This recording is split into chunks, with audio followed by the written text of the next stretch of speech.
क्या पता। Pure metal क्या होता है, जो गुड कंडक्टर ऑफ इलेक्ट्रिसिटी, जिसमें से करंट इजीली पास हो जाता है। अब देखो क्या है, अब जिनमें करंट की वैल्यू ज़्यादा होती है उसमें रेजिस्टेंस की वैल्यू हमेशा क्या होती है, कम होती है। ये दोनों एक दूसरे के ऑपोजिट वेरी करते हैं। अगर करंट ज़्यादा है तो रेजिस्टेंस या रेजिस्टिविटी क्या होगी, कम होगी। अगर किसी मटेरियल में करंट कम है तो रेजिस्टिविटी उससे उल्ट होगी, वो क्या होगी, ज़्यादा। ठीक है। अब देखो कि जो कोयल्स होती है electric toaster and electric irons की वो क्या है, एलॉय की बनी होती है। क्यों? क्योंकि एलॉय की जो रेजिस्टिविटी होती है, या हम इसको बोल सकते हैं रेजिस्टिविटी को, और specific resistance is much greater, resistivity और specific resistance is much greater in alloy as compared to pure metal। कि एलॉय में क्या होता है, रेजिस्टेंस की मात्रा ज़्यादा होती है। ठीक है। रेजिस्टेंस अगर ज़्यादा है, रेजिस्टेंस अगर ज़्यादा है तो मतलब क्या है, करंट अगर कम है। ठीक है। तो अगर हम इसको ऐसे देखें कि अगर एलॉय में करंट की वैल्यू ज़्यादा हो जाए, अगर क्या हो, एलॉय में करंट की वैल्यू ज़्यादा हो जाए तो करंट की वैल्यू ज़्यादा होने के कारण वहाँ पे जो रेजिस्टेंस क्रिएट होगी वो करंट के मोशन को कम अपोज कर पाएगी। ठीक है। हमने ये सब डिस्कस किया था कि अगर करंट की मात्रा ज़्यादा हो जाए तो वहाँ पे जो रेजिस्टेंस क्रिएट होगी वो करंट को कम अपोज कर पाएगी।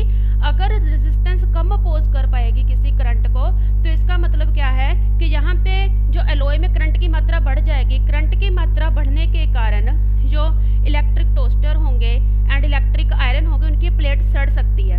ज़्यादा करंट होने की बजाय से इनकी प्लेट सड़ सकती है। ठीक है। टोस्ट भी सड़ सकता है। इसी कारण हम यहाँ पे करंट की जो वैल्यू है वो कम रखते हैं। करंट की वैल्यू कम होने के कारण रेजिस्टिविटी एलॉयज की ज़्यादा होती है। रेजिस्टिविटी ज़्यादा मतलब कि वहाँ पे करंट का इफेक्ट ज़्यादा नहीं पड़ता। ठीक है। इसी कारण जो एलॉय की रेजिस्टिविटी है वो ज़्यादा होती है as compare to pure metal. ठीक है। इसी तरह मैंने आपसे एक पिछली वीडियो में एमसीक्यू डिस्कस किया था कि ऐसा यूनिट ऑफ रेजिस्टेंस क्या होते हैं, तो उसका आंसर क्या था, ओहम। ठीक है। मैंने आपको बोला था कि ओहम हम नेक्स्ट वीडियो में डिस्कस करेंगे, तो आज हम ओहम के बारे में भी पढ़ेंगे। इसको करने से पहले हम नेक्स्ट क्वेश्चन देखते हैं। मटेरियल्स, मटेरियल कितने टाइप्स के होते हैं, how many types of materials.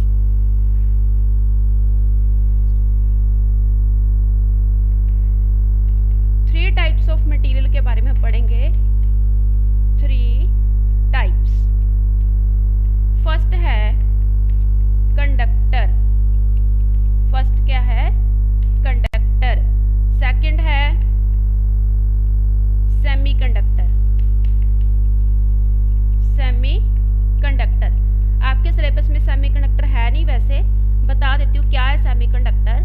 Third है बेटा इंसुलेटर्स। इंसुलेटर्स मोस्टली हमारे पास तीन मटेरियल्स है। कंडक्टर क्या होता है, कंडक्टर में ये कंडक्ट वर्ड को देखिए आप, जो करंट को इजीली कैरी कर लेता है, जो करंट को इजीली कंडक्ट कर पाता है। ठीक है। कंडक्टर क्या है, conductor are those materials which allow the current to flow। ठीक है। कंडक्टर्स क्या होते हैं, जो करंट को फ्लो होने देते हैं। ठीक है। फॉर एग्जांपल आयरन हो गया। ठीक है। नेक्स्ट एग्जांपल आयरन हो गया, कॉपर हो गया। ठीक है, एटसेट्रा।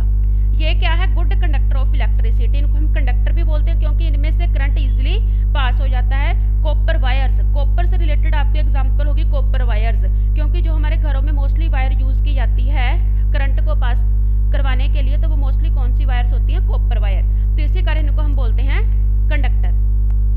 नेक्स्ट है बेटा semi conductor. Semi conductor same as that of conductor होते हैं, बट सेमी वर्ड का मतलब होता है कम, एज कम्पेयर टू कंडक्टर। तो ये सेमी कंडक्टर वो होते हैं जो करंट को पास तो होने देते हैं बट पूरा पास नहीं होने देते। ये थोड़े से करंट को पास होने की परमिशन देते हैं, that is the semiconductor. And या फॉर एग्जांपल प्लेटिनम हो गया, ठीक है, सेमीकंडक्टर। एंड इंसुलेटर्स क्या है? इंसुलेटर्स वो मटेरियल्स होते हैं जो करंट को बिल्कुल भी पास नहीं होने देते। आर दोज मटेरियल्स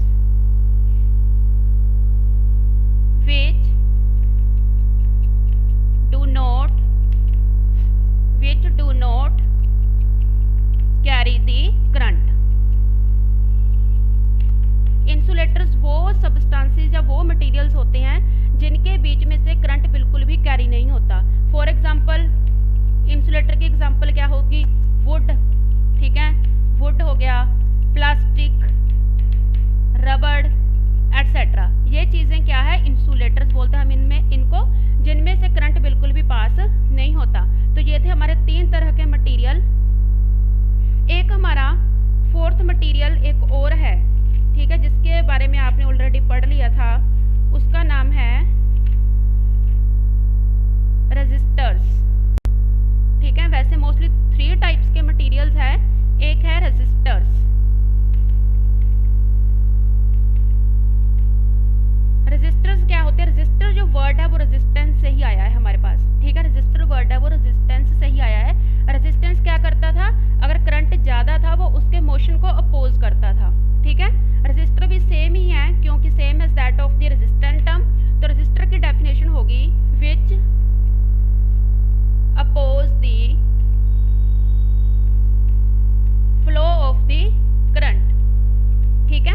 तो रेजिस्टेंस एंड रेजिस्टर सेम ही है, जो करंट के मोशन को अपोज करते हैं, जो करंट की डायरेक्शन, करंट ज़्यादा करंट को अपोज करते हैं, उनको बोलते हैं हम रेजिस्टर्स, ठीक है। तो बेटा हमने इसका जो फर्स्ट डिस्कस किया कंडक्टर। कंडक्टर अब आपको पता चल ही गया होगा किसे बोलते हैं, कि जिन मटेरियल्स में से करंट इजीली कैरी हो जाता है, ठीक है। अब कंडक्टर वर्ड से हमारे पास एक और वर्ड आएगा कंडक्टिविटी, ठीक है, कंडक्टिविटी। कंडक्टिविटी कल हमने पढ़ा था पिछले पार्ट में रेजिस्टेंस, और रेजिस्टेंस से हमारे पास एक वर्ड आया था रेजिस्टिविटी। रेजिस्टिविटी, ठीक है। हमने इनके यूनिट भी डिस्कस किए थे। रेजिस्टेंस के यूनिट क्या थे हमारे पास? ओहम, ठीक है, same as that of resistivity. क्योंकि दोनों टर्म सिमिलर है तो दोनों के यूनिट हमारे पास क्या थे? ओहम। अब देखिए conductor and conductivity, this one resistivity and this one conductivity. Resistivity क्या था? जो करंट को पास नहीं होने देता था, जो करंट को अपोज करता था, ठीक है। मतलब अगर करंट इस डायरेक्शन में जा रहा है तो वहां पे रेजिस्टिविटी क्या करती थी? करंट को ज्यादा पास होने से रोकती थी। और कंडक्टिविटी इससे उल्ट है। कंडक्टिविटी क्या होगा? Reciprocal of the resistivity. Conductivity मतलब जो करंट को पास होने देगी, कंडक्ट, जो करंट को कंडक्ट करेगी। रेजिस्ट का मतलब होता है बाधा, जो करंट को रोकेगी, ठीक है। तो इसके यूनिट क्या हो गए? SI. SI unit of conductivity क्या होंगे? क्योंकि ये कंडक्टिविटी रेजिस्टिविटी का बिल्कुल ऑपोजिट है, ठीक है। तो उसके यूनिट थे ओहम, इसके यूनिट क्या होंगे? पर ओहम या 1/ओहम, ठीक है। दोनों टर्म जो पेपर में आती है। रेजिस्टिविटी जो करंट को जाने से रोकती है एंड कंडक्टिविटी जो करंट को जाने में हेल्प करती है, कंडक्ट करती है जो करंट को। दोनों के यूनिट के उसके ओहम, इसके पर ओहम, दोनों एक दूसरे से रिवर्स है। नेक्स्ट हम बेटा करेंगे जो ओहम वर्ड हम बार बार देख रहे हैं, ओम्स लॉ। ओम्स लॉ किससे बोलते हैं?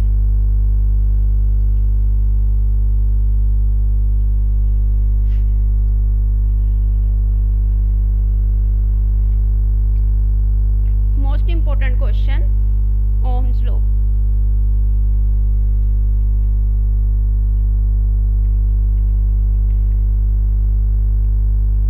ओम एक बेटा साइंटिस्ट था जिसने ओम्स के बारे में हमें बताया था, ठीक है।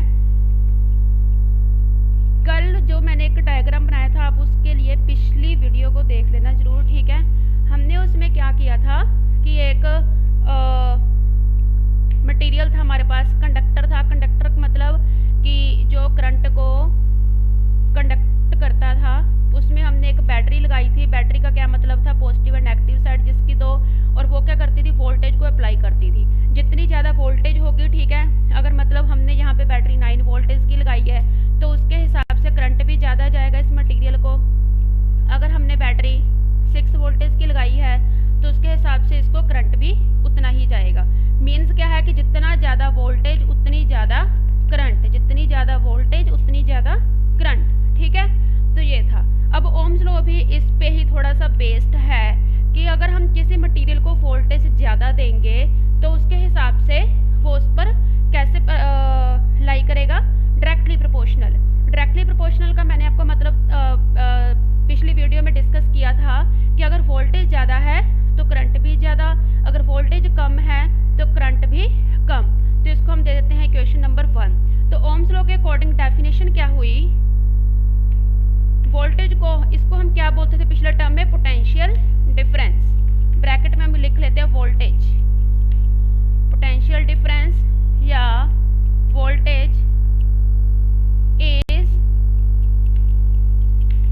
Applied across the conductor. ठीक है, हमने यहाँ पे कंडक्टर ही यूज करना है क्योंकि ये करंट को इजीली कैरी कर लेता है। इसके जब हम इंसुलेटर नहीं यूज कर सकते, क्योंकि अगर हम इंसुलेटर यूज करेंगे तो इंसुलेटर की एग्जांपल अभी हमने पढ़ी, वुड हो गया, प्लास्टिक हो गया, तो उसमें इलेक्ट्रॉन्स वो कैरी नहीं होंगे। ठीक है, तो हमने यहाँ पे क्या लेना है, कंडक्टर लेना है जिसपे वोल्टेज इजिली अप्लाई हो जाए। तो क्या है, पोटेंशियल डिफरेंस किसके डायरेक्टली प्रोपोर्शनल है, करंट के, is directly proportional to the current which flow in the conductor, which is flow in the conductor। अब कंडक्टर कोई भी हो सकता है, आयरन का हो सकता है, सिल्वर का हो सकता है, कॉपर का हो सकता है। ठीक है, तो ओम्स लॉ के अकॉर्डिंग डेफिनेशन क्या बनेगी कि potential difference across the potential difference is directly proportional to the current. जितनी ज़्यादा वोल्टेज आएगी इसको उतना ज़्यादा इसमें करंट कैरी होगा। ठीक है, अब डायरेक्टली का निशान हटा के हम क्या लगाते हैं, हमेशा कांस्टेंट लगाते हैं कोई। ठीक है, तो यहाँ पे कांस्टेंट क्या आएगा, आर आएगा। कांस्टेंट हम कोई भी यूज़ कर सकते हैं, के भी यूज़ करते हैं, एल भी यूज़ कर सकते हैं, एम भी यूज़ कर सकते हैं, बट हमने यहाँ पे आर इसीलिए लिया क्योंकि करंट ज़्यादा होने की वजह से जो इसमें अपने आप एक टर्म कैरी होती है, वो कौन सी कैरी होती है, रेजिस्टेंस। क्योंकि रेजिस्टेंस हमेशा ज़्यादा करंट को अपोज करती है, तो इसी कारण हमने यहाँ पे क्या कंसीडर किया, कांस्टेंट आर कंसीडर किया। ठीक है, आर क्या है पता ही है हमें, इसको हम रेजिस्टेंस भी बोल देते हैं, या और क्या है, ये यहाँ पे लिख लेती हूँ, रेजिस्टेंस। आर क्या है, रेजिस्टेंस, या क्या है, और कांस्टेंट ऑफ प्रोपोर्शनैलिटी। ठीक है, तो ये था हमारा ओम्स लॉ। कुछ नहीं है, इजी था कि जितनी ज़्यादा वोल्टेज होगी उतना ज़्यादा वो करंट प्रोवाइड करेगी वोल्टेज। ठीक है, और जो हमने डायरेक्टली प्रोपोर्शनल का निशान लगाया उसको हटा के हमने कोई कांस्टेंट लगा दिया, आर। हमने क्या लिया बेटा, यहाँ पे कांस्टेंट रेजिस्टेंस लिया क्योंकि रेजिस्टेंस हमेशा ज़्यादा करंट को अपोज करती है। तो यहाँ से हम आर की वैल्यू निकाल सकते हैं, कितनी आएगी, V बाय आई। ठीक है, V मतलब वोल्टेज, ठीक है, V मतलब वोल्टेज या पोटेंशियल डिफरेंस। तो वोल्ट, हमेशा हम पोटेंशियल डिफरेंस को किस में मेजर करते हैं, वोल्टेज में, और करंट के ऐसे यूनिट क्या होते हैं, एम्पियर। करंट के ऐसे यूनिट क्या होते हैं, एम्पियर। तो ठीक है, यहाँ से रेजिस्टेंस के यूनिट वैसे आपको पता ही है क्या होते हैं, ओहम होते हैं। तो यहाँ से रेजिस्टेंस के यूनिट किसके बराबर आ गए, वोल्ट पर एम्पियर, जिसको हम ओहम बोलते हैं। ठीक है, अगर आपको ये एग्जाम में क्वेश्चन आए कि रेजिस्टेंस के यूनिट ओम्स के अलावा क्या है, तो ओम्स के अलावा रेजिस्टेंस के यूनिट क्या होंगे, वोल्ट पर एम्पियर। ठीक है, यहाँ से करंट के जो यूनिट थे वो क्या थे, एम्पियर। ठीक है, करंट को हम हमेशा एम्पियर में मेजर करते हैं, और वोल्टेज पोटेंशियल डिफरेंस को V हमेशा हम वोल्ट में मेजर करते हैं। ठीक है, यहाँ से हमारे पास 3 यूनिट निकल कर आ गए। पोटेंशियल डिफरेंस के यूनिट वोल्ट, करंट के यूनिट एम्पियर और आर के यूनिट ओहम या वोल्ट पर एम्पियर। ठीक है, अब नेक्स्ट है 2 types of Ohm's law. 2 types of Ohm's law. ठीक है, ओम्स लॉ समझ में आ गया, जितनी ज़्यादा वोल्टेज उतनी ज़्यादा current. 2 types of Ohm's law. First है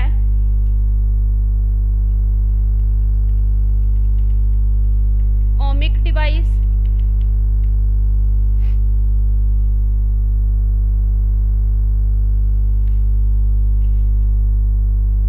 types of ohmic circuit, sorry लोनी सर्किट। ठीक है, फर्स्ट है ohmic circuit, ohmic circuit. Second है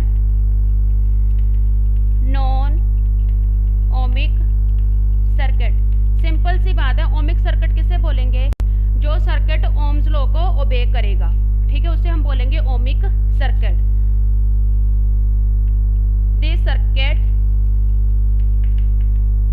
which obeys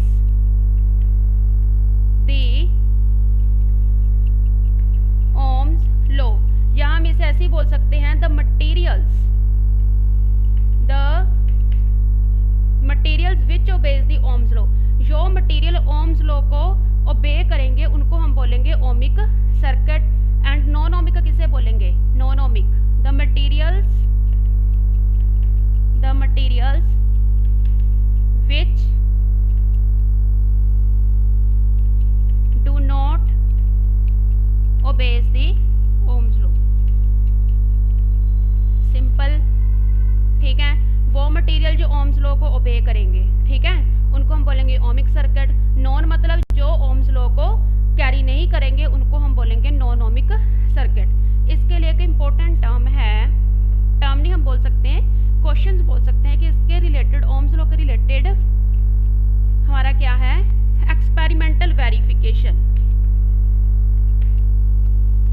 experimental verification of Ohm's law. ठीक है, अब ओम्स लॉ आपको याद होना चाहिए कि ओम्स लॉ क्या था। अगर वोल्टेज ज़्यादा तो करंट ज़्यादा। करंट हमेशा किस में कैरी होगा? जो कंडक्टर्स होंगे। ठीक है, यहाँ से देखिए, यहाँ से इसके एग्जांपल निकल जाएंगी ओमिक डिवाइस की। ओमिक सर्किट की एग्जांपल यहाँ से आ जाएगी। जो वोल्टेज जितनी ज़्यादा है करंट उतना ज़्यादा है। और बेटा करंट हमेशा कौन से मटेरियल्स में ज़्यादा होता है? कंडक्टर में या सेमीकंडक्टर में या इंसुलेटर में? कंडक्टर में करंट जो होता है वो सबसे ज़्यादा होता है। और करंट के हमने एग्जाम्पल्स क्या पढ़ी? कंडक्टर के एग्जाम्पल्स क्या पढ़ी हमने? आयरन, कॉपर, ठीक है, सिल्वर एटसेट्रा। जो ये मटेरियल्स है ये सारे ओम्स लॉ को क्या करते हैं? ओबे करते हैं। अब यहाँ पर देखिए, मटेरियल जो ओबे करते हैं ओम्स लॉ को, उसे हम बोलते हैं ओमिक सर्किट। तो ओम कौन से मटेरियल्स करेंगे ओबे ओम्स लॉ को? ये वाले मटेरियल्स जिनमें करंट ज़्यादा कैरी होगा। ठीक है, iron, copper etcetera. Non ohmic materials कौन से होंगे? जो करंट को कैरी नहीं करेंगे, मतलब जो ओम्स लॉ को ओबे नहीं करते। ओम्स लॉ को जो ओबे नहीं करेंगे इसका मतलब उनमें करंट क्या होगा? नहीं होगा या थोड़ा होगा। वो कौन से मटेरियल एग्जांपल्स हैं उनकी बेटा? सेमीकंडक्टर्स। सेमीकंडक्टर्स। ठीक है, जो मटेरियल्स ओम्स लॉ को ओबे करते हैं वो मटेरियल है आयरन, कॉपर। और जो नॉन ओमिक क्या है? जो ओम्स लॉ को ओबे नहीं करते। सिंपल सी बात है, जिनमें करंट कैरी नहीं होता या कम होता है, दैट इज द सेमीकंडक्टर। अब हम एक्सपेरिमेंटल वेरिफिकेशन देखते हैं ओम्स लॉ की। ओम्स लॉ बेटा हमने किस किस चीज़ के बीच में निकाला था? Potential difference and current. आप एक्स एक्सिस वाली साइड क्या ले लीजिए? Potential difference. पोटेंशियल डिफरेंस आपको पता है V को बोलते हैं। ठीक है, मतलब वोल्टेज को बोलते हैं। सेकंड वाई एक्सिस वाली अब साइड ले लीजिए करंट की। करंट की साइड ले लीजिए ये वाली। अब क्या करेंगे? मान लीजिए जहाँ पे 1 वोल्टेज, 2 वोल्टेज, 3 वोल्टेज, ऐसे लिख लीजिए।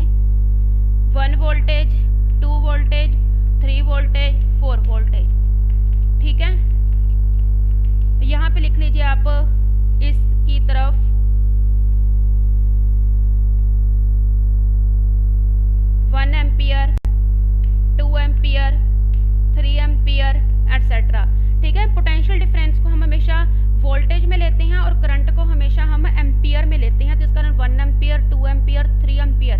अब देखो जब आप ना पोटेंशियल डिफरेंस की वैल्यू को बढ़ाएंगे, मतलब आपकी पोटेंशियल डिफरेंस की वैल्यू 1 आ गई, ठीक है। मान लीजिए आपकी जो करंट की वैल्यू है वो भी 1 आ गई, ठीक है। अब आपने क्या किया, वोल्टेज को और बढ़ाया, वोल्टेज आपने 1 से 2 तक दी, ठीक है, 2 तक दी। जब आपने वोल्टेज को बढ़ाया तो करंट भी बढ़ गया, यही था, वोल्टेज को बढ़ाया तो करंट भी बढ़ेगा, तो यहाँ पे करंट की वैल्यू भी बढ़ गई, ठीक है। नेक्स्ट क्या है, जब आपने वोल्टेज को 2 से 3 पर किया, 3 पर किया, वोल्टेज बढ़ाई तो करंट भी बढ़ गया, 3 एम्पियर आ गया, ठीक है। अब देखिए ग्राफ कैसे बन रहा है, इनमें स्ट्रेट लाइन बन रहा है ग्राफ, ठीक है। इसको हम स्ट्रेट लाइन बोल देते हैं या बोल देते हैं और लीनियर ग्राफ, लीनियर ग्राफ, ठीक है। अगर आपको एग्जाम में ये क्वेश्चन आ सकता है कि जो पोटेंशियल डिफरेंस और करंट के बीच में ग्राफ बनता है ओमिक मटेरियल्स के लिए, वो कैसा बनता है, लीनियर या स्ट्रेट लाइन। और नॉन ओमिक के लिए ग्राफ कैसा बनेगा, नॉन ओमिक के लिए भी आप देख लीजिए। नॉन ओमिक क्या है, जिनमें करंट की मात्रा सबसे कम होती है, ठीक है। अगर करंट की मात्रा सबसे कम है, वोल्टेज बढ़ाने पे करंट कम कैरी होगा। अगर आप वोल्टेज 1 वोल्टेज बढ़ा रहे हो तो करंट आपका समझ लीजिए 1 एम्पियर ही जा रहा है, ठीक है। अगर आप वोल्टेज को और बढ़ा रहे हो तो करंट आपका ज़्यादा 2 एम्पियर नहीं हो रहा, 2 एम्पियर से थोड़ा कम हो रहा है, ठीक है। तो आपका ग्राफ कैसे बनेगा, ऐसे, मतलब ये स्ट्रेट लाइन नहीं बनेगी। स्ट्रेट लाइन क्यों नहीं बनेगी, क्योंकि यहाँ पे जो ये मटेरियल्स है वो ओम्स लॉ को ओबे नहीं करते, ठीक है। तो यहाँ पे जो ग्राफ है वो कैसा बनेगा, नॉट लीनियर, ठीक है। ये वाला ग्राफ ओमिक के लिए और ये वाला ग्राफ किसके लिए है, नॉन ओमिक मटेरियल्स के लिए, नॉन ओमिक ग्राफ, ठीक है। तो अब हमारा जो एमसीक्यू है इससे रिलेटेड फर्स्ट एमसीक्यू है बेटा, पिछले क्वेश्चन में आपका फर्स्ट एमसीक्यू था कि रेजिस्टेंस के यूनिट क्या है, उसका आंसर था ओहम, ठीक है। सेकंड क्वेश्चन था आपका कि और करंट और इलेक्ट्रॉन्स की डायरेक्शन कैसे होगी। डायरेक्शन हमेशा जो करंट की है वो ऑपोजिट होती है इलेक्ट्रॉन्स से, ठीक है। तो क्या है आंसर कि the direction of the current is always opposite to that of the electron. आज का आपका होमवर्क है फर्स्ट एमसीक्यू आपके लिए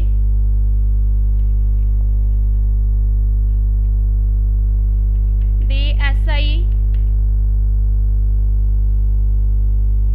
ऐसे लिख लो, name the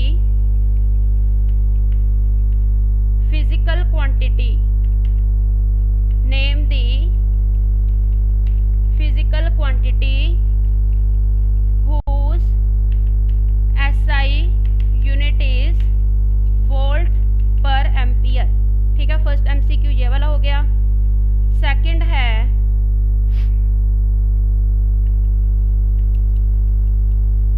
the graph between the potential difference V and current।